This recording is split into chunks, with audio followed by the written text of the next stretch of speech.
আওয়ামী লীগ আলারা বিএনপির সমাবেশে, বিএনপি আলারা আওয়ামী লীগের সমাবেশে আসেন। কেউ বলবে এই কথা? কেউ বলবে না। বরং বলবে যার যারটা শেষে করেন, সবাই সবারটা করতে দেন। এতটুকু উদারতা, এতটুকু এত উদার হয়ে যায় না যে একজন আরেকজনটাতে কি দিয়ে দেয়? যোগ দিয়ে দেয়, শামিল হয়ে যায়। তাহলে ধর্মের ক্ষেত্রে উদার হইতে হইতে আপনাকে এত উদার হতে বলছে যে কাপড় চোপড় সব খুলে আপনি একেবারে উলঙ্গ হয়ে যান? এটা তো উদারতা না, এটা হলো উদাসীনতা। ধর্ম সম্পর্কে, ইসলাম সম্পর্কে এটা হলো কি? পরিষ্কার উদাসীনতা।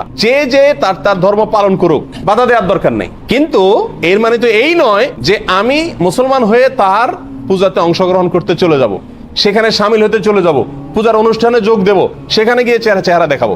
এটা কোন মুসলমানের জন্য কি হতে পারে না? জায়েজ হতে পারে না। আল্লামা ইবনুল কাইয়িম জাওযী রাহিমাহুল্লাহ তিনি আহকামুজ জিম্মা কিতাবে সুনানে বাইহাকির বরাতে একটি বর্ণনা পেশ করেছেন ওমর রাদিয়াল্লাহু তাআলা থেকে। তিনি বলেছেন মুসলমানদেরকে লক্ষ্য করে যে তোমরা অমুসলিমদের কোনো উৎসবে যোগদান করতে যাবে না, সেখানে কোনো কিছুর জন্য যাবে না। কেন?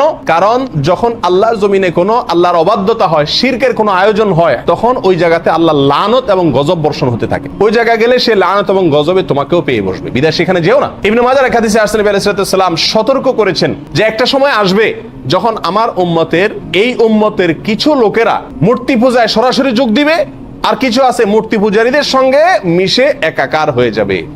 আজ তার বাস্তব নমুনা আমরা দেখতে পাচ্ছি। দুর্গা পূজাতে বহু মুসলিমরা চেহারা দেখাতে চলে যায় এবং তথাকথিত উদারতা দেখাতে চলে যায়। একজন মুসলিমের সাথে শিরকের সাথে সম্পর্ক হলো সাপে নেউলে। যদি তার ঈমান রক্ষা করতে হয়, তাহলে সে কেউ যদি শিরক করে থাকে বাধা দিবে না, এতটুকু হতে পারে। কিন্তু সেখানে যোগদান করা, সেখানে হাজির হওয়া, উপস্থিত হওয়া, এটা কোনো অবস্থাতে জায়েজ বা যৌক্তিক হতে পারে না।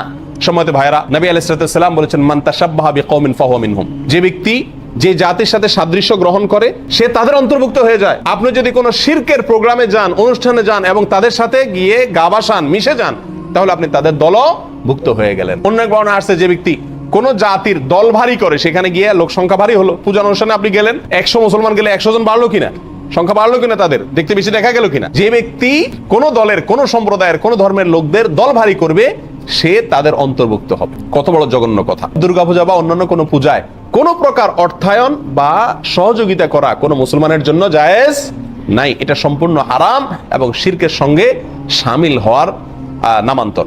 এটা চিন্তাগত, আদর্শগত উদারতা নয়, উদাসীনতা। এটা আদর্শগত উদারতা নয়, দেউলিয়াত্ব।